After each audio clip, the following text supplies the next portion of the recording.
इस कहानी के लेखिका हैं दीप्ति थानेकर और आप देख रहे हैं फंटल स्टूडियो प्रस्तुत और एक नई कहानी बदला। चेतन एक प्रसिद्ध लेखक था। उसकी कलम से अनेक मनमोहक कहानियों का जन्म हुआ था, लेकिन इन दिनों वो एक अजीब मुसीबत से जूझ रहा था। पिछले कुछ महीनों से उसका दिमाग मानो क्रिएटिविटी से खाली हो गया था। कोई नई कहानी, कोई नया विचार, कुछ भी उसके मन में नहीं आ रहा था। यह स्थिति उसके लिए बेहद निराशाजनक थी।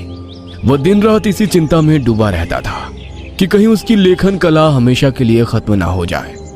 इसी चिंता में एक दिन उसने अपने एक मित्र से अपनी समस्या बताई। उसके मित्र ने उसे सलाह दी कि शायद माहौल बदलने से कुछ उसे नया सोच सके। मित्र की बात सुनकर चेतन को अपने बचपन का गांव याद आ गया, जहां उसका जन्म हुआ था और जहां उसने अपने जीवन की शुरुआती साल बिताए थे। चेतन के परिवार में जब वो छोटा था तभी गांव छोड़कर शहर में आवास बना लिया था। तब से वो कभी गांव नहीं गया था, लेकिन उसके पिताजी ने अपने अंतिम समय में गांव के घर की चाबियां चेतन को सौंप दी थी। मित्र की सलाह और पिताजी की दी हुई चाबियों ने चेतन के मन में एक विचार पैदा किया। उसने सोचा कि क्यों ना कुछ समय के लिए वो गांव चला जाए और शांत वातावरण में रहकर नई कहानी ढूंढने का प्रयास करे। चेतन ने तुरंत गांव जाने का फैसला किया। चेतन करीब शाम के 8 बजे बस से अपने गांव के बस स्टैंड पर उतरा। घर पहुंचने के लिए उसे और आधे घंटे का रास्ता तय करना था। वो अपनी बैग लेकर चल पड़ा। थोड़ी दूर आने के बाद सड़क के किनारे एक बूढ़ी औरत रोती हुई खड़ी थी, जिसका चेहरा और शरीर मानो बुरी तरह से जला हुआ था। वह चेतन को मदद के लिए पुकारने लगी। मेरी मदद करो। चेतन उसके पास जाने के लिए निकला तो वो औरत जोर जोर से हंसने लगी और वहां से गायब हो गई। चेतन ये दृश्य देखकर भयभीत हुआ, लेकिन उसने सोचा कि ये उसका वहम होगा और अपने रास्ते चलने लगा। थोड़ी दूर आने पर चेतन को एक औरत अपने 2 बच्चों के साथ दिखाई दी। वो उन बच्चों को वहां से भाग जाने के लिए कह रही थी। देखो, वो आ रहा है, जल्दी करो, भागो यहाँ से, भागो जल्दी, नहीं तो वो तुम्हें जिंदा नहीं छोड़ेगा। चेतन ने सोचा शायद कोई पागल औरत है। उन्हें अनदेखा कर चेतन आगे अपने घर की ओर चल पड़ा। अब चेतन अपने घर पहुंच चुका था। घर अब पहले जैसा नहीं रहा था, बहुत पुराना हो चुका था, मानो जैसे खंडहर हो। चेतन ने मन ही मन सोचा कि अब बहुत काम करना पड़ेगा। सामान रखकर घर के पहले सफाई करनी पड़ेगी। चेतन ये सोच ही रहा था कि उसकी नजर घर के पास बैठे एक आदमी पर गई। वह बहुत परेशान दिख रहा था। चेतन ने उसकी तरफ जाकर देखा तो उसके शरीर पर कुछ जलने के निशान भी नजर आ रहे थे। चेतन ने उस आदमी से पूछा, तुम कौन हो भाई और यहाँ क्या कर रहे हो?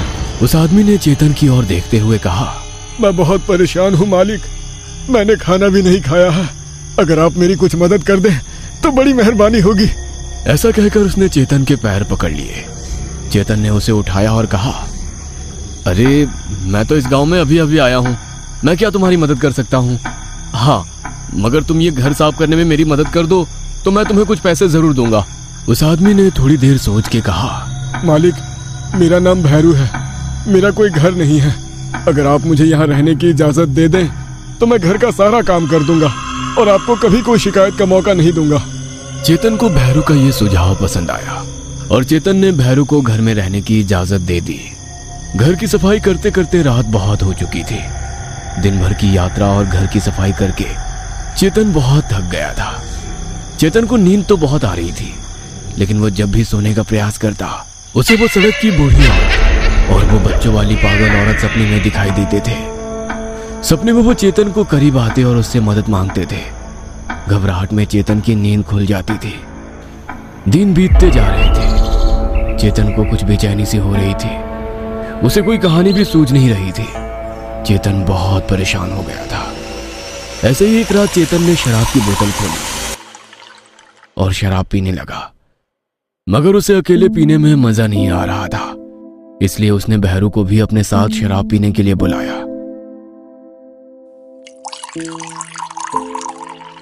चेतन को देखकर भैरू ने पूछा, मालिक, आप कुछ परेशान लग रहे हैं, क्या बात है? क्या मैं आपकी कोई मदद कर सकता हूँ? तुम मेरी क्या मदद करोगे भैरू? यहां मैं अपनी खुद मदद नहीं कर पा रहा हूं। फिर भी मालिक, बता कर तो देखिए, शायद मैं आपके कुछ काम आ सकूं। भैरू, मैं एक लेखक हूं। बहुत महीने हुए मुझे कोई भी अच्छी कहानी सूझ नहीं रही। इसलिए मैं यहाँ आया हूँ कि यहाँ आकर शायद कोई अच्छी कहानी सूझ जाए, मगर यहाँ भी वही हाल है। मालिक, मैं आपको मेरी कहानी सुनाऊं, शायद आपको कुछ मदद मिले। तुम्हारी कहानी? नहीं भैरू, मुझे ऐसी कोई भी बनाई हुई कहानी नहीं चाहिए, कुछ ओरिजिनल हो तो मजा आ जाए। बनाई हुई नहीं मालिक, ये मेरी अपनी कहानी है। तुम्हारी कहानी? ऐसी क्या खास बात है तुम्हारी कहानी में? मालिक, सुनने के बाद आप ही फैसला कीजिए खास है कि नहीं। चेतन ने सोचा, चलो कुछ नहीं तो टाइम पास तो हो ही जाएगा। अच्छा ठीक है, चलो सुनाओ तुम्हारी कहानी। मालिक, मेरी इस कहानी में 3 एकड़ जमीन थी। जमीन में सोने की तरह अनाज उगता था। मैंने खेत के बीचों बीच मेरा घर बनाया था। मैं मेरे परिवार के साथ अपने घर में हंसी खुशी रहता था। मेरे परिवार में मेरी बूढ़ी माँ, मेरी बीवी, मैं और मेरे 2 बच्चे रहते थे। मगर ना जाने किसकी बुरी नजर लग गई। एक साल बारिश बहुत कम हुई, इस कारण फसल भी अच्छी नहीं आई। उस साल बहुत नुकसान हुआ। दिन के खर्चे उठाने में भी दिक्कत होने लगी। मैंने साहूकार से कर्जा उठाया, यह सोचकर कि कम से कम अगली फसल तक घर का खर्चा निकल जाए। कर्जा उतारने के लिए साहूकार ने साल भर की मुद्दत दी। 6 महीने हंसी खुशी से गुजर गए, मगर 7वें महीने में साहूकार घर आ पहुंचा और मुझसे मेरी जमीन बेचने की बात करने लगा। मैंने साफ मना कर दिया और उनसे कहा कि मैं साल खत्म होने तक उसके पैसे पूरे चुका दूंगा। मगर साहूकार की नजर मेरी जमीन पर थी। उसने ब्याज बढ़ाकर कर्जे की इतनी कीमत लगाई कि मेरी अगली 2 पीढ़ियां भी कर्जा उतार नहीं सकती थी। एक दिन मेरी बीवी के आग्रह से मैं साहूकार के घर उससे जवाब मांगने के लिए चला गया। तब साहूकार के नौकरों ने मुझे बहुत मारा। मैं बेहोश हो गया। जब मेरी आंख खुली तब मैं अपने खेत में पड़ा था। मेरे सामने मेरा घर आग से लिपटा हुआ था और मेरी बीवी, बच्चे और मेरी बूढ़ी माँ मुझे अंदर से मदद के लिए पुकार रहे थे। मैं तुरंत उठकर उन्हें बचाने के लिए उनकी ओर भागा, मगर दरवाजे पर ताला लगा हुआ था। मैंने एक बड़े पत्थर से ताला तोड़ दिया और घर के अंदर उन्हें बचाने के लिए चला गया। बस भैरू बस, अब आगे नहीं सुना जाता। क्या इसीलिए तुम्हारे शरीर पर जलने के निशान है? जी हाँ मालिक। चेतन ने अपने शराब का गिलास खत्म किया और सोने के लिए अंदर अपने कमरे में चला गया। दूसरे दिन चेतन उठा और भैरू को आवाज देने लगा। चेतन की आवाज सुनकर भैरू बाहर आ गया। जी मालिक, आपने मुझे बुलाया? हाँ भैरू, मुझे तुम्हारी कहानी सुनकर एक बड़ी अच्छी कहानी सूझी है। तुम्हारा बहुत बहुत शुक्रिया।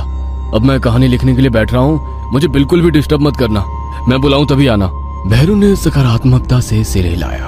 भैरू ने चेतन के खाने पीने की सब व्यवस्था की और वो वहां से चला गया। चेतन कहानी लिखने में इतना व्यस्त हो गया था कि उसे ना दिन का पता था और ना रात की खबर। ऐसे ही 3 दिन बीत गए।